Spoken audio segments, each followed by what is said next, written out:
justificatif des propositions de la coalition des 14 partis de l'opposition pour la mise en œuvre de la feuille de route de la CEDEAO en vue d'un règlement pacifique de la crise sociopolitique togolaise. Les mesures d'apaisement. Point 37A. La coalition rappelle que le principe d'une approche politique avait été retenu pour un règlement global des problèmes liés aux mesures d'apaisement, notamment 1.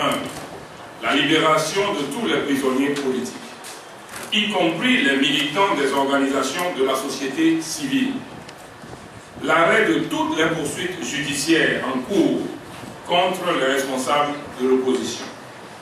2. La sécurité des responsables nationaux et locaux des partis politiques d'opposition. 3.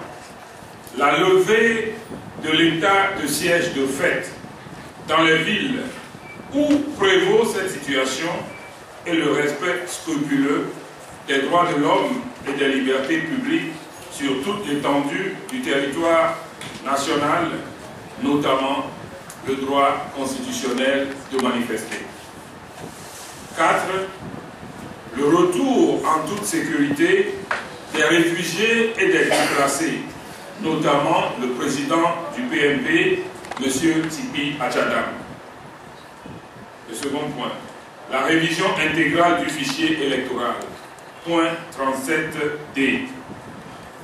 En vue d'obtenir un fichier électoral totalement fiable pour les prochaines élections, la coalition des 14 partis de l'opposition propose la réalisation d'un recensement électoral national biométrique intégral. Cette opération, qui devra se dérouler au cours d'une même période sur toute l'étendue du territoire, pourra s'appuyer sur l'organisation d'audiences foraines pour la délivrance d'actes nécessaires à l'établissement de cartes nationales d'identité aux électeurs qui n'en ont pas. Le rétablissement du mode de scrutin uninominal majoritaire à 2 tours, c'est le point 38A. La coalition se félicite de cette recommandation et propose que ce mode de scrutin s'applique également aux élections législatives. La limitation à 2 du nombre de mandats présidentiels, c'est le point 38B. Pour respecter la volonté quasi unanime exprimée par le peuple togolais en 1992, la coalition propose que la limitation à 2 du nombre de mandats présidentiels soit rétablie telle qu'elle figurait dans la version originelle de la Constitution, avec la mention, je cite, « En aucun cas, nul ne peut exercer plus de 2 mandats. » Fin de citation. La recomposition de la Cour constitutionnelle, c'est le point 38C. Conformément à la position qu'elle avait annoncée le 23 mars 2018 devant le président Nana Akufo-Addo du Ghana et qu'elle a réitéré le 27 juin 2018 devant les 2 facilitateurs de la CEDEAO, la coalition propose le rétablissement des dispositions concernant la Cour constitutionnelle telle qu'elle figurait dans la version originelle de la Constitution adoptée par le peuple togolais en 1992. À défaut du rétablissement des dispositions originelles, la coalition propose que la Cour constitutionnelle soit composée de 7 membres désignés pour un mandat non renouvelable de 7 ans. Un des 7 membres sera désigné par le président de la République et 6 par l'Assemblée nationale à raison de 3 sur proposition de la majorité parlementaire et 3 sur proposition de l'opposition parlementaire. Le président de la Cour constitutionnelle sera élu par ses pairs. le renforcement du processus électoral. C'est le point 38D. Afin de garantir la transparence et l'équité des prochaines élections, la coalition propose les mesures suivantes de renforcement du processus électoral. 1. La recomposition paritaire de la CENI entre les deux protagonistes de la crise à raison de 8 délégués pour chaque camp qui effectue sa propre répartition selon les prescriptions du Code électoral. 2. La désignation de commun accord d'une personnalité neutre pour présider la CENI. 3. La relocalisation des CENI au niveau de la commune et non de la préfecture. 4. La composition paritaire des CENI sur le modèle de la CENI en veillant à une répartition équilibrée des présidents, vice-présidents, premier et deuxième rapporteurs entre les deux camps. Il en est de même des centres et bureaux de recensement et des centres et bureaux de vote. 5. L'authentification des bulletins de vote par l'apposition avant l'ouverture du bureau de vote des signatures de 2 membres du bureau de vote choisis par tirage au sort. 6. L'instauration d'un système de contrôle biométrique à l'entrée du bureau de vote le jour du vote pour s'assurer que le porteur de la carte en est le propriétaire. 7. La centralisation et la publication des résultats au niveau de chaque CENI, bureau de vote par bureau de vote. 8. La double transmission des résultats à tous les niveaux, CENI, cour constitutionnelle. 9.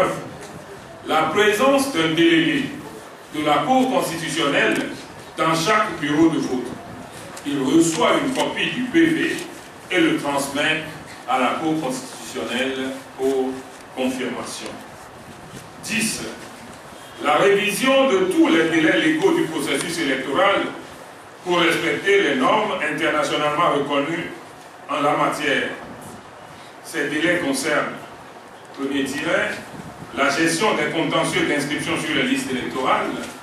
Deuxième tiret, la publication des centres de recensement et la notification aux partis politiques. Troisième tiret, la publication des bureaux de vote et la notification aux partis politiques. Quatrième tiret, la publication des résultats provisoires par la CENI. Cinquième tiret, la publication des résultats définitifs par la Cour constitutionnelle. Sixième tiret, enfin, les recours devant la Cour constitutionnelle. Accélération et finalisation du recensement électoral. Point 40A. La coalition considère que tous les actes unilatéraux posés par le gouvernement et l'ancienne CENI sont de nature à compromettre la transparence et l'équité des élections et doivent être déclarés caducs et repris à zéro par la nouvelle CENI, y compris le choix des prestataires. Le choix du prestataire CETES doit être annulé. Le vote des Togolais de l'étranger. Point 40B. La coalition propose que l'exercice du droit de vote des Togolais de l'étranger soit effectif pour les prochaines élections. Le déploiement des observateurs. Point 40C. Eu égard à la tension qui subsiste dans le pays depuis 1 an, la coalition considère que la présence d'observateurs nationaux et surtout internationaux en nombre suffisant tout au long du processus électoral serait de nature à rassurer les Togolais. À cet effet, la coalition propose les mesures suivantes. 1. Le déploiement d'observateurs mobiles dans les 5 régions du pays lors du recensement électoral. 2. le déploiement d'observateurs civils et militaires tout au long du processus électoral pour superviser la sécurité et l'égalité de traitement des candidats. 3. Le déploiement d'observateurs en nombre suffisant avant, pendant et après le vote pour superviser le déploiement du matériel électoral dans les bureaux de vote, le ramassage et le convoiement du matériel électoral vers les centres de compilation, la centralisation, la compilation et la transmission des résultats vers la CENI et la Cour constitutionnelle. La disponibilité du chef de l'État à travailler avec toutes les forces vives. Point 43. La coalition prend acte de cette déclaration et préconise la mise sur pied d'un gouvernement de transition pour une gestion commune et consensuelle du processus des réformes et d'organisation des élections dans un esprit de responsabilité politique. L'expertise technique de la CEDEAO. Point 44.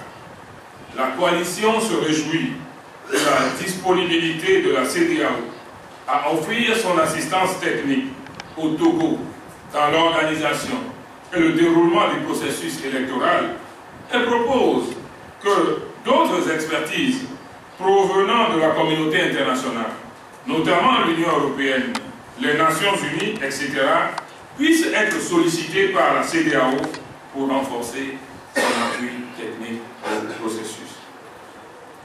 Les points non abordés par la feuille de route. Lors de la séance de travail qu'elle a eue le 7 août 2018 avec la délégation de la CEDEAO, conduite par le président de la commission a fait part d'un certain nombre de préoccupations majeures que la feuille de route n'a pas prises en compte. Elle concerne notamment, premier tiret, les conditions d'éligibilité du président de la République. Deuxième tiret, les modalités de désignation et les prérogatives du Premier ministre. Troisième tiret, le découpage électoral pour les élections législatives. Quatrième, le vote par anticipation des éléments des forces de défense et de sécurité. Cinquième, la recomposition de la haute autorité de l'audiovisuel et de la communication. Puis, dernier tiret, la réglementation des votes par procuration. La coalition propose que le dialogue de mise en œuvre de la feuille de route intègre ces points dans les discussions. Merci pour votre attention.